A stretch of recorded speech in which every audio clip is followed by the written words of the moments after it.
What's next doesn't happen by accident. It doesn't happen by chance. What's next happens when experience meets expertise, when data meets dollars, and when steel meets earth. What's next happens when the promising work of Pioneer's state-of-the-art research centers meets the unsparing challenges of more than 17,000 on-farm trials. Our ultimate goal is to bring the next seed breakthrough to your fields, because Pioneer isn't just our name, it's our mission. Pioneer. What's next happens here. This RealAg Radio podcast is brought to you by new Intruvix 2 herbicide from FMC. New Intruvix 2 herbicide is an all-in-one formulation that gives you the best of both worlds, fast-burning activity and long-lasting systemic action for more consistent broadleaf control pre-seed to cereals. See your local retailer today. It's time for RealAg Radio on Rural Radio Channel 147 on Sirius XM.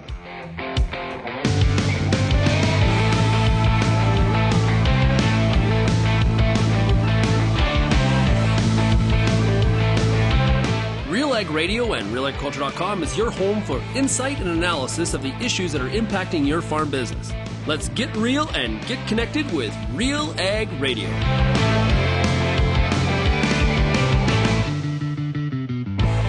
Yes, hello, welcome. It is Thursday, February 1st. It is time for the Farmer Rapid Fire, brought to you by Pioneer Seeds Canada. And I am your host again this week, Lyndsey Smith. I must have done a pretty good job last week because Sean let me have the show today as well.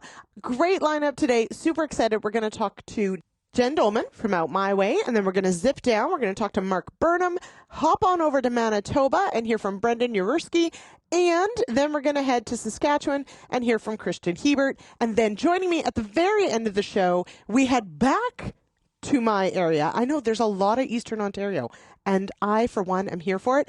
Ashley Knapton is going to join me as the Pioneer Seeds Canada rep, and we are going to talk about forages because, yes, I can. Okay, without further ado, let's head to a break. But before we do, make sure you zip us your feedback. Email me, lsmith@realagriculture.com. If you want to be on the Farmer Rapid Fire, you just let me know. Okay, let's take a quick break. We'll be back with the Farmer Rapid Fire right after this.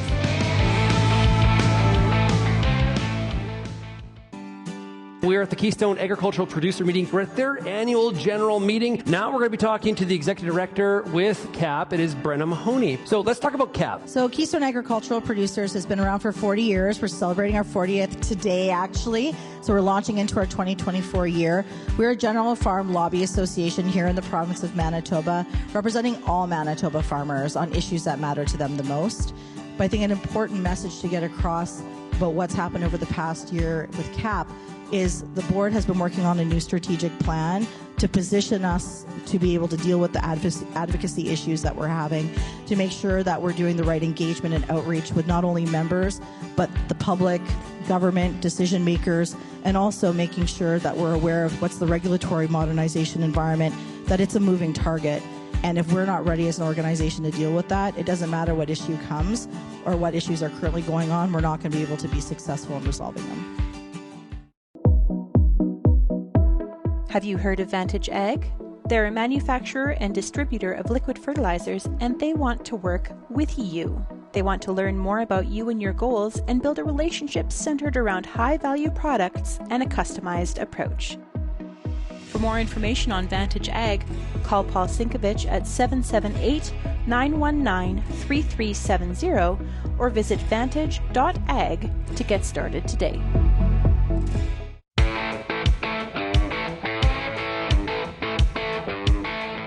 Welcome back to RealAg Radio here on Rural Radio, Channel 147, Sirius XM. I am your host, Lyndsey Smith, and it is the Farmer Rapid Fire, brought to you by Pioneer Seeds Canada. We're going to start in my neck of the woods. Joining me now from Douglas, Ontario, is Jennifer Doelman. Jen, how are you? I'm great, Lyndsey. How are you? I'm doing well. I bet you Sean says you're from Cobden or Renfrew, but you're from neither. You are from Douglas. This is very important, I think. I love that you appreciate that. Like, I think Douglas is 100 people, including both graveyards, but, like, it matters. It matters. It's a lovely little part of Ontario. Okay, so what is keeping you busy? We are February. So what does one do in Douglas this time of year? Oh, God. So I feel like I need to, like, be part of a support group. So my name is Jenn, and I am an overcommitter. So this time of year is me panicking to meet deadlines. So like while I'm in a meeting today, I'm also, filling out bills, and it's just, you think you're going to have time, and then next thing you know, it's January 31st, and this was your slow month. So no, we're good, but I have the privilege of teaching at Algonquin College, which actually, Lyndsey, I took over for a couple of your courses, so thank you. Yeah. And I'm a grain and oilseed grower, so we're trying to get our cost of production figured out for the year. I have 2 children homesick today with strep throat. Nice. And my husband has the transmission torn apart in the shop right now of one of the tractors. So I'm either, patting him on the back or, helping him off the ledge, depending on how far along he is in the project. I don't even want to know. Me and equipment don't mix. So I'm so glad that Mike is talented at such things and he can work on it. That's why I married into it. Yeah, very I do strategic. not have that talent. Yeah, good thinking. Now, okay, so you did mention, of course, grains and oilseeds that you grow. You did, and I don't know if this was mentioned the last time you were on, but you did put up a new bin, got a dryer going. How did that go this fall? I did. Well, actually, Mike gets most of the credit. It went fantastic. I have nothing but good things to say about our local crew that put it in. And so it's a Nico. It's only like 7 tiers high, and everybody asks me the capacity. But I can tell you heat units and nitrogen targets, but I don't remember big capacities. Right. So I'd have to look that up. But we have a nice hopper bin, a nice dryer. And this dryer, I was able to access some funding for it because we have no canola drying facilities in Eastern Ontario. So we'll be able to dry our canola and then help a couple neighbors out if need be. But yeah, it's just a tiny little setup, but we can buy ourselves a heck of a lot more time now because we just don't have enough trucks. And I mean, a shorter growing season than certainly a lot of Ontario may experience. So this buys you, time is really, of the essence when it comes to harvest time. Oh, absolutely. And just like everybody, we've got a skilled labor shortage. And I have a wonderful employee, but his wife has a very good paying job. So when one of his 3 boys are sick, he's gone home like this afternoon. Yeah. So we kind of need to be very self-sufficient. As you know, you and Chris are in the same boat, right? So. I'm also in the same boat of it's supposed to be a slow time, but it's not. So I keep waiting for that. Let me know. I do think we do this to ourselves, though, right? We're like, there's a gap. Let's fill it. Let's fill it. I don't like downtime. Maybe let's put it that way. No, we need to be efficient. Exactly. Now, I did want to mention, of course, you do grow canola. You did mention that, but it is spring canola, which is also a bit different for Ontario. Have you been trying winter canola again, or do you stick with spring seeded? Yeah, so in 2023, I think I was one of 3 growers in Ontario that grew both because we literally live, where you are, Lyndsey, you're only 45 minutes from me. It's really too warm for spring canola. And if you go much further north than me, the winter canola doesn't seem to be as well adapted. So honestly, if you look at my ground, it's a heavy clay, so it's not winter canola conducive, but I love spreading workloads. So we've done winter canola a few years. It's worked quite well when the slugs don't eat us out of house and home. But I'm a no-tiller, and even though I do tillage for the winter canola, this fall we just decided I had the seed, and it was either winter wheat or winter canola put in, and there was a neighbor down the road who wanted winter canola, so I'm like, here you go, bud, have fun. I'm putting my wheat in, just because our windows are so tight. Yeah. Absolutely. So I love it. I think it's a great crop for Ontario, but I don't know if it's the right fit for my farm. We'll just keep testing. And if spring works for you, then that's okay too. I don't know that it requires a shift. Well, and the spring canola is kind of neat because where we are, we have to have our wheat planted by October 8th. And frankly, when you plant wheat on October 8th, I'm really glad that crop insurance gives us that deadline, but it's really not going to be good wheat. It needs to be planted pretty well when the outdoor farm show is happening in Woodstock. Right. So, and that's for people at West, that would be the second week of September. Yeah. So for us, the winter canola means I don't have to plant stupidly short season beans. I just plant canola, take the canola off, and plant the wheat. And I keep grilling your coworker, Wheat Pete. He needs to be promoting more the benefits of winter wheat after canola because the winter survivability is phenomenal. So I will tell you. You just have your own little snow fence. Yeah, well, and I will tell you that in Western Canada, if they're going to grow winter wheat, which is not nearly as popular, of course, as spring wheat, and for some of the reasons you've described, which is, you need to get the winter wheat in early enough. But it goes on canola stubble. That's often the mix, and it works really well. You're right. You make your own little snow fence. And let's face it, other crops, soybeans, have no residue. They don't leave a snow fence. Yeah. Well, we've done it after peas, like winter wheat after peas. And again, the winter survivability, same thing, not as good. After oats, we don't have the snow fence so much, but it still works if you need to. But again, the canola wheat, like, it's just a great fit. And even just the canola is hard on the mycorrhiza. It depends on how far you want to go down that road in theory, because wheat and mycorrhiza do so well. It's kind of like, I'm kind of riding my mycorrhiza a little hard, but this way I can, make sure that it's happy again before the winter. We've never really had any issues. The other thing is who the hell wants to handle canola stubble? It's a beast. But so this way, it's like all broken. I'm just lazy and cheap, Lyndsey. This is what it comes to. No, you're strategic and efficient. You have to just choose the right words. That's the managerial term. That's right. You're strategic and efficient. I do love that you think about the soil buddies. You gotta pair them up with the right crops so they help you out, or put in the canola. Just give it. That's exactly elsewhere. It.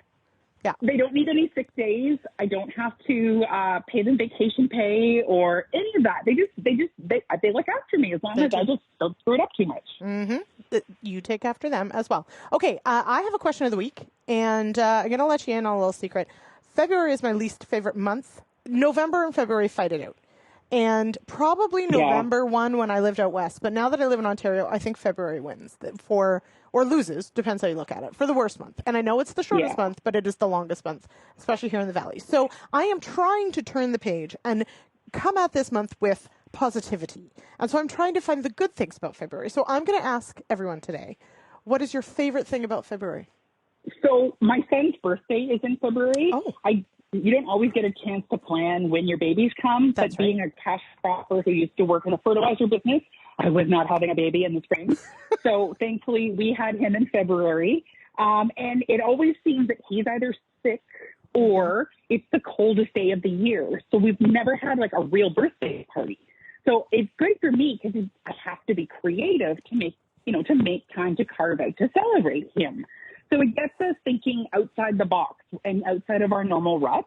So given where you live, do you not do any winterlude? Although winterlude is tricky with lately the weather. But do you not ever go out and do the beautiful sculptures or? I've never done winterlude. So that might help. Yeah, okay. That might help. I'm going to add it to the list. Forcing yourself outside of your comfort zone. Because, we all kind of when I used to work in the farm supply, February was like the month I wished everybody would actually take holidays.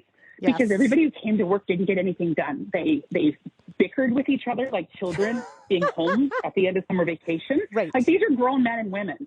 They just pick fights. It's just find a way to get outside of your comfort zone. So Mike and I are gone next week to a series of conferences.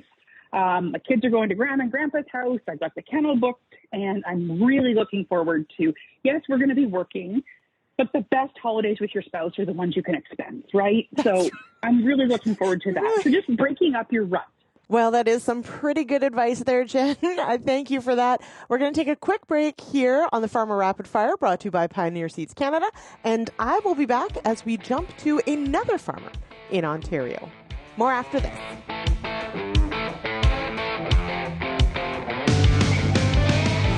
Co-op knows your community because we live here too.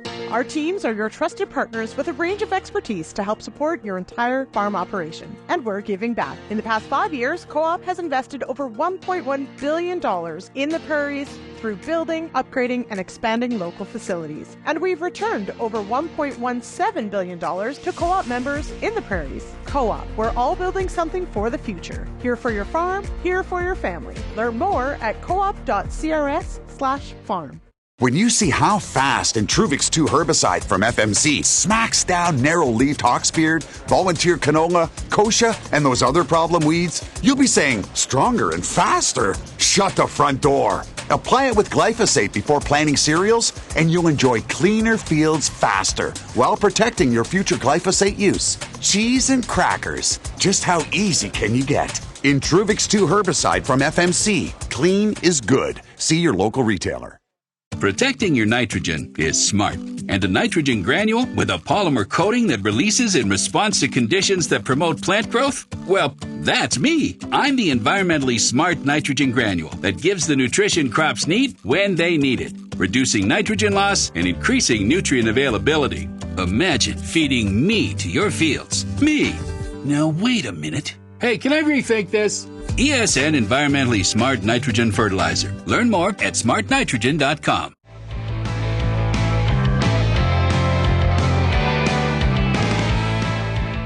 We hop now to Coburg area of Ontario, and we've got Mark Burnham on the phone. Mark, how are you? Good. How are you, Lyndsey? I'm doing well, thank you. What's happening on the farm this week? Well, we're preparing to ship out some corn for the end of the week and into next week. We're also just doing some machinery maintenance and a little bit of crop planting, I guess. That is fun. Now, are you typically moving corn this time of year, or is this a holdover from stuff that should have been gone, but everything got slowed down? A little bit of both, I guess. We actually still have 40 acres of corn out in the field, which, our bins got full, and then I guess there was still room, but we just decided to sit on it for a little bit till we had some room, and now we're just waiting for the ground to freeze back up as everything's thawed out again. So I don't think you're alone in having corn out still. There's still some. Yeah. What does the forecast look like for getting out on the field? Well, I looked at the 2-week forecast this morning, and looks like we're going to get like lows of -5s and highs of -2s, or +2s, sorry. So we could probably go, but it might get a little sloppy, and trying to get trucks on the field is going to be a bit challenging. So it might just be okay, we're going to pick one load today and one load tomorrow, and or we just sit and wait. Yeah, I'm not in any rush. Yeah, so. Slow and steady.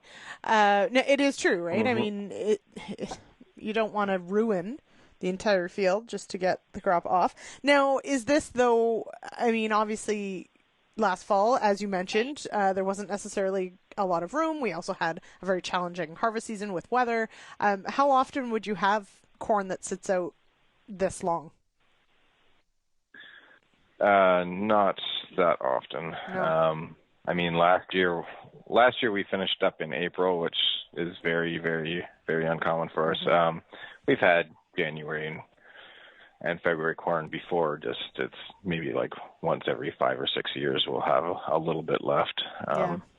But we're hoping that it's the last time that's happening for a while. Yeah, this could be your 1 in 5. Yeah. Well, last year we got a dryer installed, which was why we took so long to get going. And then this year there was, again, a little bit of tweaking there. And I guess that was basically the holdup, is we had some work on the dryer left to do. And then by the time we got going, everyone else was like half done or 3/4 done. So now, how long was the dryer in the works? Sorry, how long was the dryer in the works for? Well, we bought it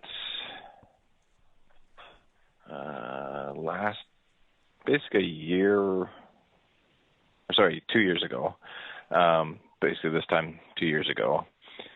We got it delivered in April. We didn't get the pad poured till June.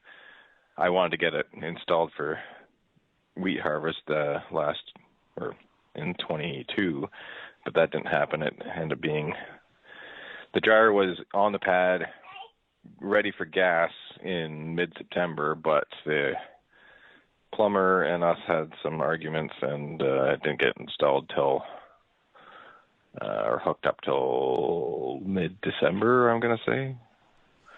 So that was not fun. It does not sound like a wonderful time. Now, what was the main like? Have you added land base? Are you trying to minimize time kept out of the field, to maximize the harvest window? What was the driving force for the dryer? Labor reduction. We had 2 batch dryers before.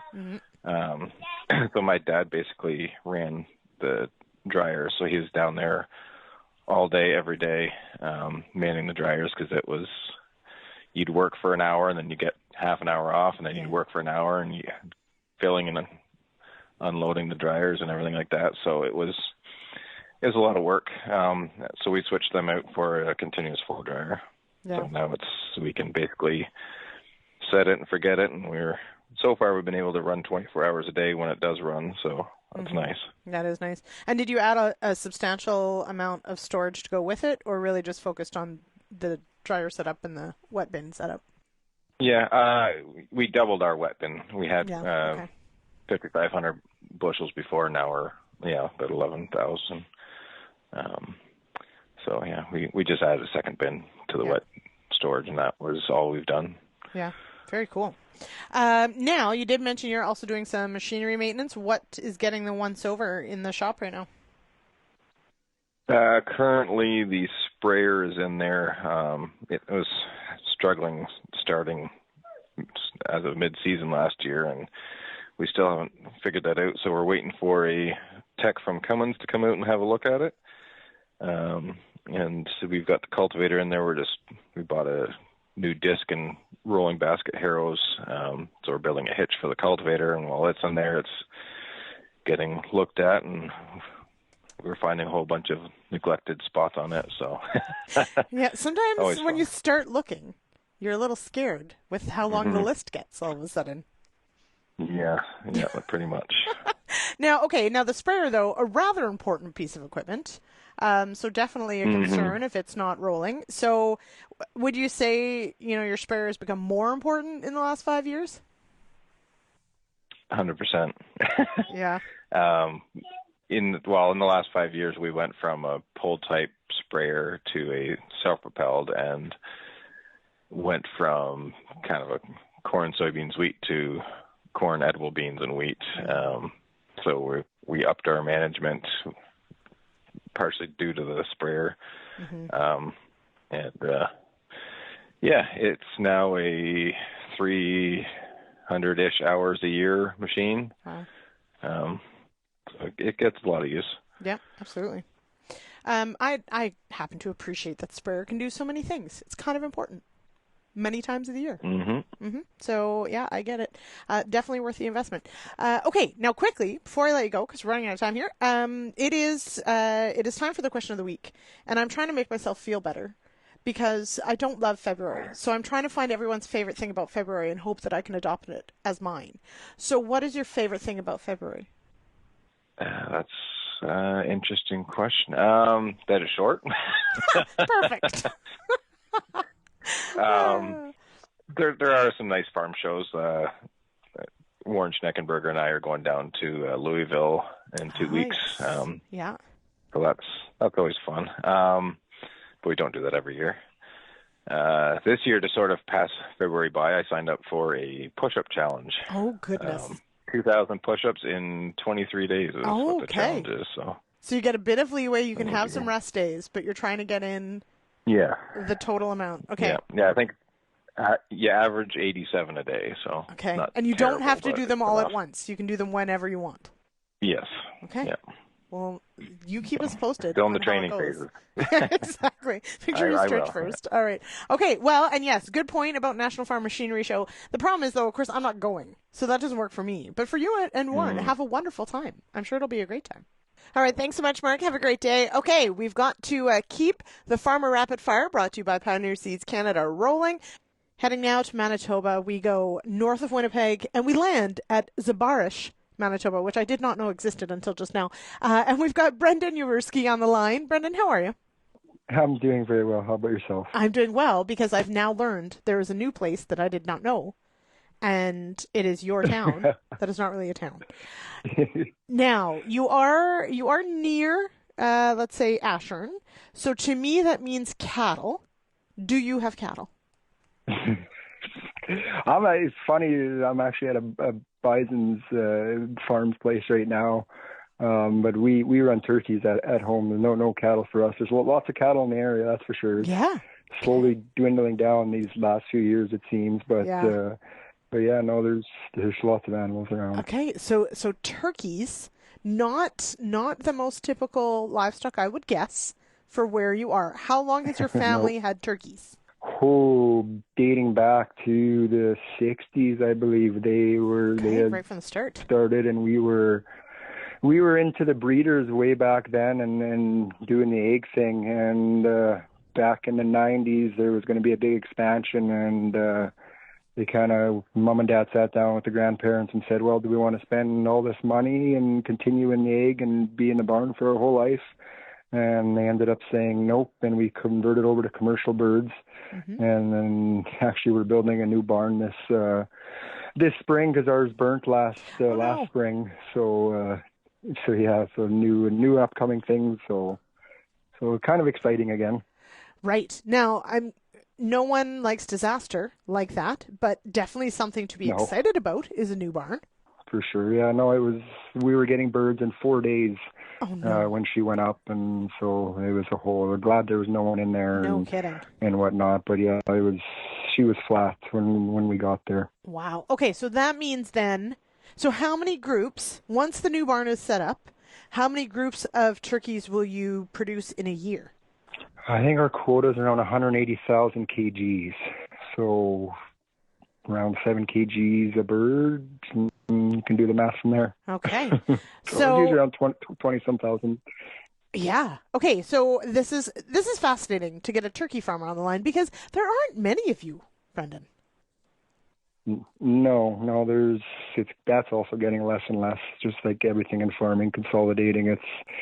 It's more and more. There was quite a few guys in our area in the last 5 years. Like we've lost 4 or 5 guys just like in the Interlake area. Yeah. That pulled the pin. So. Yeah. Now, I mean, I don't know. I sort of feel like on one hand it is, a demographic thing on, the baby boomer generation moving their way out. That's going to happen in all industries, and farming is no different. But of course, we also see consolidation and growth of, the grain farms are getting bigger, the dairy farms are getting bigger, and there's fewer, farmers per se. But the same production has to happen, so you just end up expanding. So that is one question. Is the barn significantly bigger than the one that you lost last year?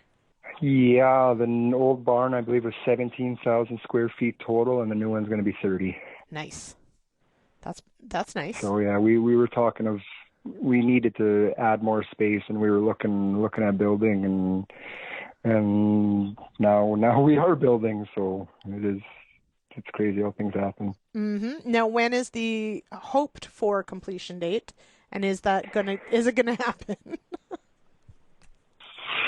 Well, we're doing precast walls, and there's a colony a mile away from us, and actually all the walls are sitting there ready to be put up. It was just this fall turned kind of wet, and the pad was, the whole clay pad was just wet and water all over. So we called it off, and the extra cost in building in wintertime, we said, you know what, let's just wait till spring. And so with the low snow and maybe an early spring, we actually spread flax straw on top to try and keep the frost from going super deep. Yeah.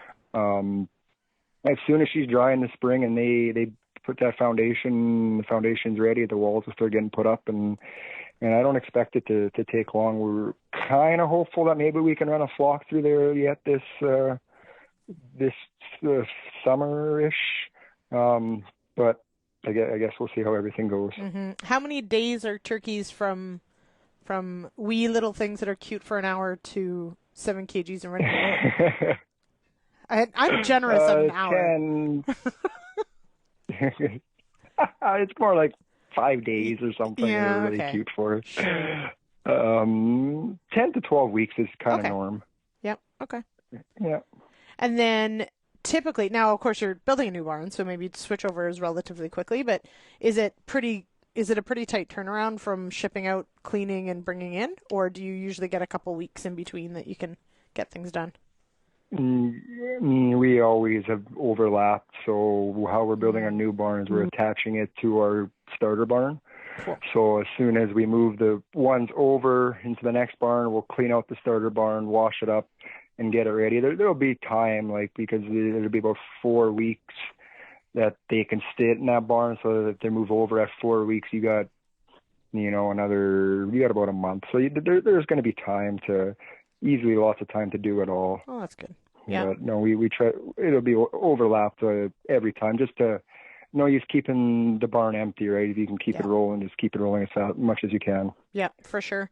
Now, have turkeys been impacted by avian influenza? Is that a huge concern for where you are?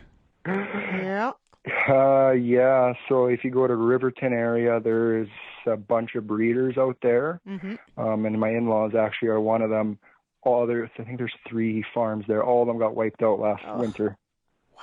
That they lost. So yeah, my in-laws had zero income, did zero. They were just cleaning barns and disinfecting and washing. So we got lucky. We were in our pants, being not that far away when all that was going down, and we had a flock, and it's like, let's finish this off. Let's get these birds gone. And it was a big concern, because like in the interlake, the migration of geese and ducks is like, it's huge. It's one of the, I've been told, one of the best places to go goose hunting if you want that. So where they are by Riverton, by the lakes, there's just so many birds, and I guess what they told me was, the uncle said to me, he's like, one day I was outside and he said to his brothers, "Did you smell that?" So we're going to have the flu in a couple of days, and exactly that. It was a few days later. The winds were blowing from the other barns, and then they got it too. And and the biosecurity of those places are so high. Like, it's all, shower in, shower out. They were being very vigilant of who's in and out of the buildings in the yard, and not letting anyone, and it didn't matter. No.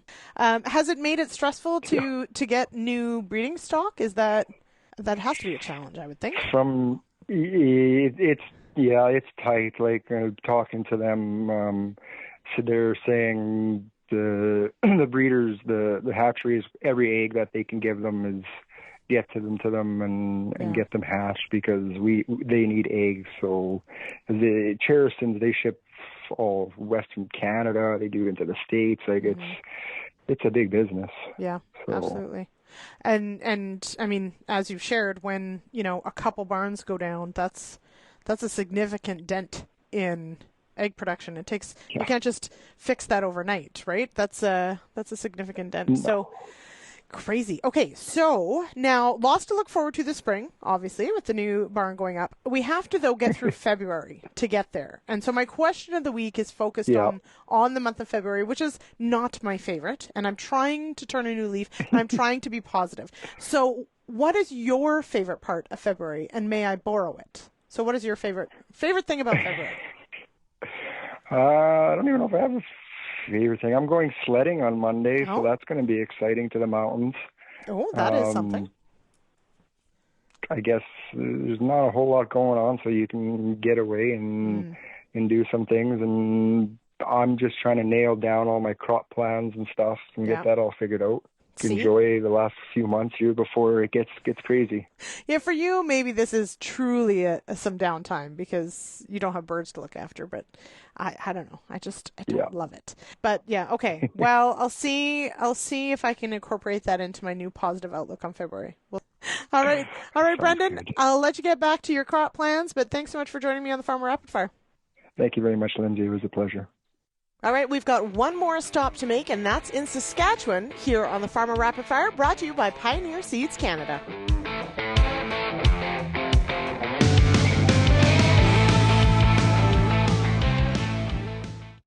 If you have a growing list of questions about getting more from your fields, know that Koch Agronomic Services has an answer for every acre. With a full spectrum of nutrient management, nutrient protection, and seed enhancement options, Koch Agronomic Services offers a deep portfolio of agronomically effective products. Each designed to enhance yield potential, all available to help solve your problems. Find the answer that's right for your acres. Start by visiting kochag.ca. That's KOCH ag.ca.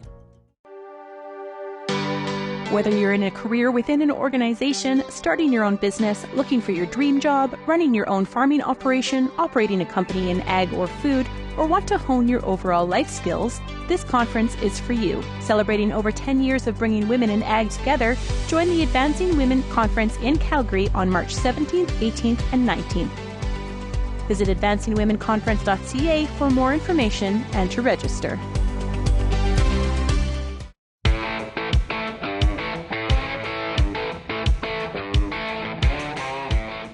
Well, every Thursday, the Farmer Rapid Fire is brought to you by Pioneer Seeds Canada. And for more than 90 years, Pioneer has developed and tested products to meet your local challenges. With new Optimum Glide canola, Enlist D3 soybeans to performing corn products and industry-leading traits and technologies to maximize yield potential, Pioneer's on-the-ground teams can help you get the right products for your fields. Visit pioneer.com/Canada to learn more. All right, we head now to southeast Saskatchewan. We've got Kristjan Hebert of Hebert Grain Ventures on the line. How are you, Kristjan?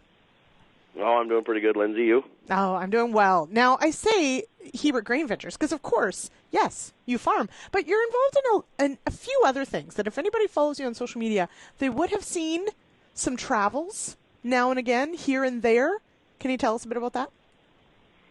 Yeah, I mean, I guess the one that probably was a little bit forefront was when my family and I headed over to Dubai to the COP28 conference to, hopefully shed some light to the general public and politicians on what might actually happen in agriculture versus what the majority of media portray.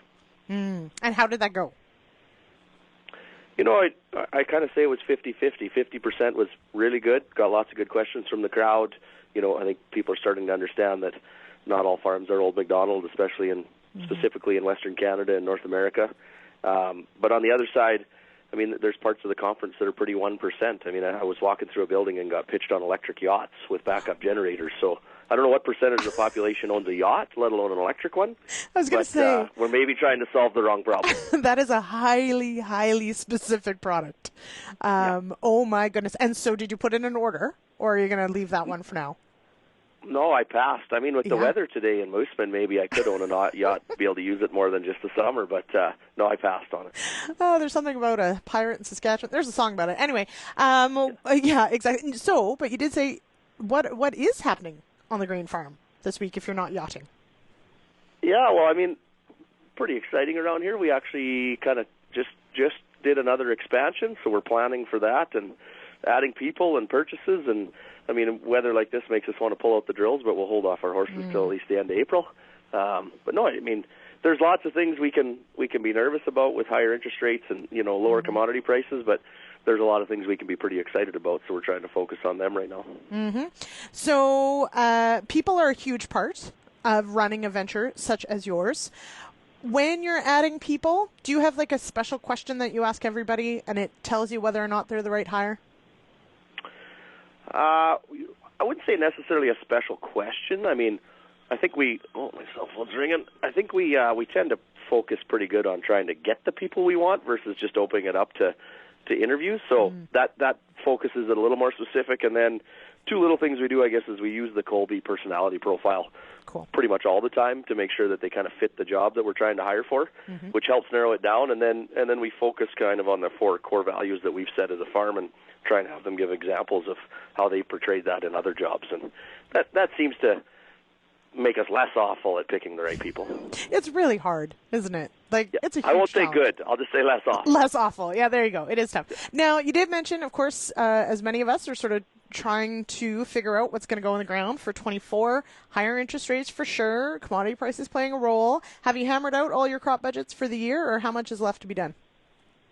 No, we've pretty much got them hammered out, actually. I'm literally working on sending out my bid sheet for all my chemicals right now to get it, get the pencil really sharpened. Because, I mean, it's one of those years where you got to find a way to hit average or above average production. And if you can't, you better have a risk management plan to cover it and find ways to be real sharp on expenses, preferably on fixed expenses, but sometimes those are a little tougher to clean up. So, some things we found is part of our farm, the north farm, was a little bit drier than the south, so our carryover nutrients are a little higher than normal, which really helps on budget. And some little things like that, we're finding pretty big variances on a field-by-field, nature versus on the whole farm. Yeah. Now, do you typically, you're doing fall soil sampling and working that in, or what is your go-to for trying to work those nutrient budgets? Yeah, so we fall soil sample everything in October, and then that way we can feed that into our variable rate plan for the spring. All right. Yep. Very cool. Now, do you have any more? So I know there's not another COP for a little while, but do you have any more exciting agriculture meetings and conferences that you'll be attending in the next little while? In March, I'm going to go to the Canadian Grains Council one in Winnipeg and do a pretty, it'll be a fun panel conversation. I think John Stackhouse from RBC's on it with me, and really talking about kind of the same stuff we were talking about at COP, which is always interesting. John always brings a pretty interesting view, the way he looks at agriculture versus me. And then, to be honest, I delegate a lot of that speaking stuff to Evan Shout that runs Maverick Ag and is my partner in it, because one, he really enjoys it, two, he's good at it, and three, my kids' hockey seems to fill up my calendar. So it is kind of a second full-time job, isn't it? It could be, yeah. If I said yes to everything we get as requests, I'd have a real hard time being a father or a farmer. So to have somebody I can, delegate the important ones to, and then, I think everybody in their life, the one piece of wisdom you get, I would say as you go through your late 20s and early 30s is that you say yes to everything young because you're trying to prove something, and then you realize there's a real art to saying no. I actually have a little list for myself, and I get a check mark for things I say no to, and eventually when I get 10, I get ice cream. So that's a great idea. Right? How often do you get ice cream is my question. Well, it's been up there since June, and I haven't got ice cream yet. So, Kristjan, I'm working on it, but yeah. Anyway, no, it is very true, right? We want to say yes to everything, but yeah, family comes first, the farm comes first, and you did say that Evan enjoys the speaking gigs, and that's half the battle, I think. Not everybody does. Yeah, 100%. He gets energy from it, and obviously it feeds into Maverick and Farmer Coach, and so that it's really good that I've been able to have a partner in the businesses that enjoys it and it's good at it, right? Because you can do things for longer when you get a lot of energy from it. Absolutely. Now, how has shipping grain been this winter? Unique. That is great. Word for it. I think there's been a significant change in the last couple of years that has also caused some marketing problems, or at least opportunities on how we're going to go about it in the future, because you end up having to, sell grain or at least book basis contracts to even have slots to deliver, which means that we're trading futures way more than we used to. We always did a little bit of it, but I think in 2024 and 2025, it's going to become a larger part of our strategy, just because we have to book grain just to be able to deliver, let alone if we like the price. So we're doing a lot of booking of basis slots and delivery slots if we like the basis, and then using our futures account, to carry the inventory, which is significantly different than it's been in the past. You were able to deliver, within a month if you wanted to sell some grain, and that's not appearing to be the case anymore. And what do you think is driving that major shift? That is a great question. I think everybody has that question. I think part of it is, grain companies are scheduling slots maybe a little more progressively than they used to be to get the grain moving. And then I think the inconsistency of export in today's world versus the past. China's export program is a little bit different than it has been, so obviously the movement of grain hasn't been as flush as normal. So those two things added together, I think, have caused it to happen. It definitely does make for perhaps more complicated, or a bit more planning, let's put it that way. Maybe not more complicated, but more planning. I'm asking a question of the week. It is, please sell me on a great thing about February, because I'm not sold. What is your favorite thing about February? Our first child was born February 5th, so I can't help but love the month. There you go. All right, I'll give you that one. But that doesn't help me any, Kristjan, but I'll give you that one. No, it doesn't help you. It doesn't. You could always look at, that's why we always thought that February was a great a great month to trying to get on a hot trip, because it was almost dead middle of winter, right?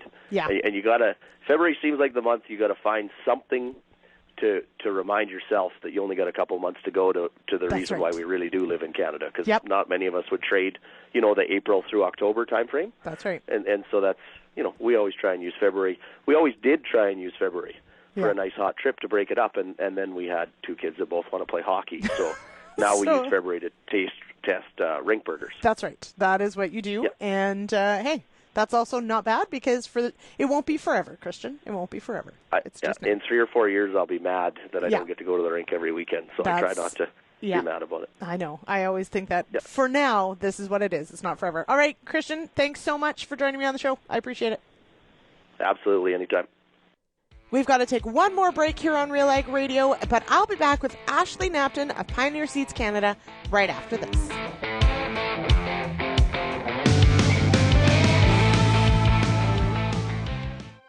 CDC Endure is a new oat line from Alliance Seed. High yielding with excellent disease resistance and the quality end users ask for, all in one great oat variety. CDC Endure provides the high beta-glucan levels to make heart-healthy products like breakfast cereals. For more information on CDC Endure oats, as well as any other products from Alliance Seed, check out allianceseed.com or visit any Alliance Seed authorized retailers. What's next for your fields? At Pioneer, delivering industry-leading genetics drives everything we do. From the scientists in the lab to our local teams with boots on the ground. We are determined to get there first.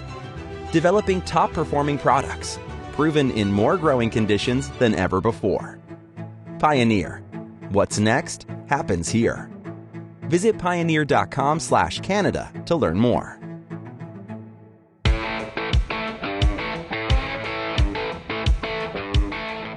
Welcome back to RealAg Radio. I am your host, Lyndsey Smith. All right, joining me now is Ashley Knapton. She's the Dairy Strategic Accounts Manager with Pioneer Seeds Canada. Hello, Ashley. Hey, Lyndsey, how are you? I'm doing so well, mostly because we get to talk about forages, which is near and dear to my heart, near and dear to yours as well. This time of year, though, we're not talking so much about growing them. We're talking a little bit more about feeding them. So what are the top questions of the week you're getting from all your clients? Yeah, really good question. You're right. Like, we're not obviously, I wish we were thinking about growing them, right? There'd be a little less snow on the ground, but right now to me, this is the time of year where everything should be smooth. We should be stable. Our animals, no matter what they are, should just be trucking right along. And so if they're not, we really got to do some digging into why. Is that our forages? Is that our housing? Is that, some other aspect of the nutrition? So forages often get blamed first because they're one of the most variable things, right? So, should we be resampling? Something like corn silage as an example, it's changed a lot from when we put it in storage in September. That starch has become a lot more available. So if we're not adjusting for that, suddenly, our rumens could be taking on way too much starch and becoming a little bit acidotic, right? Mm-hmm. Same, we can look at transitioning into different cuts of haylage through the winter. The moistures might change. Suddenly we have to adjust our dry matter intake accordingly. So those kinds of things are all what matters in terms of this time of year when we're talking about the feeding aspect. Mm-hmm.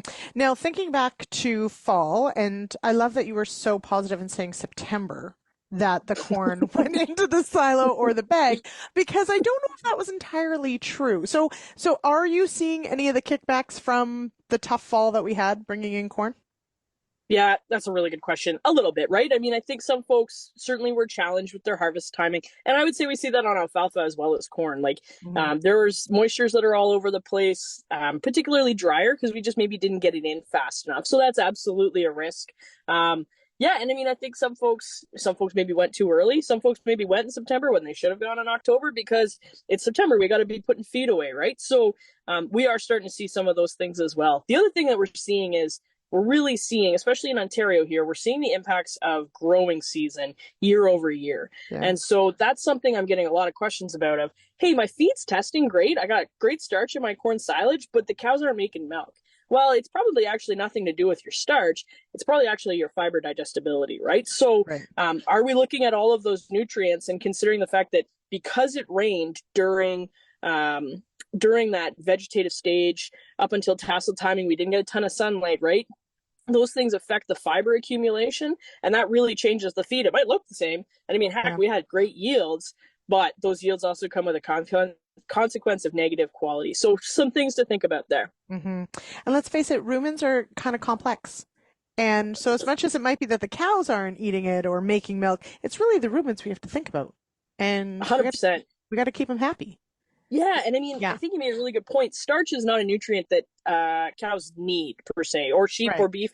No one needs starch. Starch is just a really easy way to say energy. But you know what else is energy? Digestible fiber, right? So we have to really, we are good at looking at some of those surface level nutrients, but I want to get down even a little bit further. What's available? How are the cows using it? That's what really, really matters. That rumen is incredible. It ferments so much stuff. Are we giving it the fuel sources to ferment? Right. And thank you for mentioning sheep in that discussion. I recognize that's, not a part of your portfolio. But I do appreciate the nod.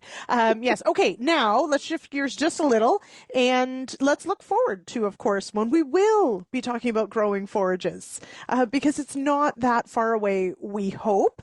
What are you working through with clients right now when it comes to spring being just around the corner? Yeah, I think we're getting to the point where I don't have to remind folks it's coming. They're starting to be aware, right? The days are getting longer. Everyone's starting to think that spring, for us here in Eastern Ontario, once you get to that Ottawa Valley Farm Show, boy, oh boy, then where everyone's ready to go hammer down, right? So what are we thinking about right now? Still just confirming cropping plans, right? So I'm a big fan of, let's do an inventory check. Let's see how much feed you've got in storage right now. Did you use as much as you thought, more or less? We should have lots based on last year. But if not, we need to figure out why. Where are we losing it? Is it on purpose? Is it by accident?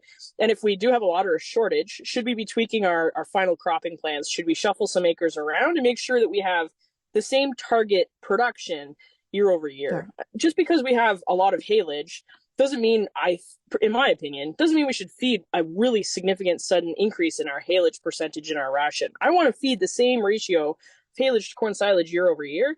And that means my acreage is going to have to change pretty drastically instead of my my inventory. So inventory check, see where we're at, make sure we're good. The next thing I would kind of just caution, start thinking about winter kill, right? Our stands of, grasses, alfalfas, are they going to make it through? I'm not crazy worried, but we're not through the thick of it yet. There's lots of moisture out here. If we get a cold snap in February and it all freezes, then I could start to get really stressed. Or if we get a ton more moisture and it pools, same deal, I could be stressed. Yeah. So I'm optimistic, I'm hopeful, but I'm cautious at the same time. The other reason I'm cautious, to be honest, and this is just purely my own hypothesis, there's no science behind it. We got a lot of moisture through the fall last year. Does that change our risk of heaving, freeze-thaw cycles in the soil? I don't know, but it's going to be something that we should keep an eye on, right? So certainly thinking about the risk of winter kill, what's our plan B if we don't have winter kill? But also making sure, do we need to grow more corn silage acres, or should we be growing a different kind of corn silage? Maybe we have tons of yield and now we need more quality. Should we shuffle into something maybe a little bit lower yield, higher quality, something with more, dual purpose BMR? Just thinking through, like I said, things are stable, hopefully right now. Yeah. Are we happy? If we're not happy, what changes can we make for this coming year? Now, one last question. Before I let you go. Winter kill, of course, as you mentioned, always top of mind. It's one of those calls you can't make too early. When is there a date on the calendar, or do you go by conditions when you're going to pull the pin and say, no, too much winter kill, we've got to have a different plan for this acre? Calendar or conditions? Conditions, right? So do that initial green up, see how much green is there. That might be a really quick indicator. If there's no green right at when your lawn is coming along, we're going to pull it out. We're going to be really nervous about it. If it's greening up, when we get about 4 to 6 inches of growth, we're going to go back in and do a yield assessment. And then that's going to tell us if it's going to meet the opportunity cost for that acre. If corn and beans are really high, I don't know if I want to keep that alfalfa at 50% yield potential when we could be shuffling it into a different crop and starting out a new field, right? So do that initial green up check. That's going to be your biggest indicator, but yield is kind of that 4 to 6 inches, which is too late for a lot of us. We're all busy at that time. But if we want to get it right, that's when we have to go back in. All right. Good advice, Ashley Knapton. Thank you for joining me here on the Farmer Rapid Fire. I appreciate it. Thanks as always. Take care. Well, as much as I'd love to talk forages all day with Ashley, and frankly, anyone else who's willing to listen, it is time to wrap up the show. Thanks so much for joining me here on the Farmer Rapid Fire. It is so much fun. We really love the feedback we get. Thank you to each of the farmers for making time in your busy days for this. We really appreciate it, and we get such great feedback from people. If you would like to join the Farmer Rapid Fire and join the rotation, it's only a couple times a year, but you can give us a call, 855-776-6147. We can get you on the roster. And of course, find us across social media. If you you want to get in touch about this show or any other. Now, tomorrow, being Friday, normally we'd have an issues panel, but with Sean down at NCBA at CattleCon, he's got a special show lined up for tomorrow. So there will not be an issues panel, but we'll be back next week. Don't you worry about that. All right. In the meantime, take care, everybody. Cheers. Thank you for downloading this episode of the RealAg Radio podcast, brought to you by new Intruvix 2 herbicide from FMC. New Intruvix 2 herbicide for cereals delivers outstanding control of the toughest broadleaf weeds like volunteer canola, narrow-leaved hogsbeard, and kochia. See your local retailer for more information today.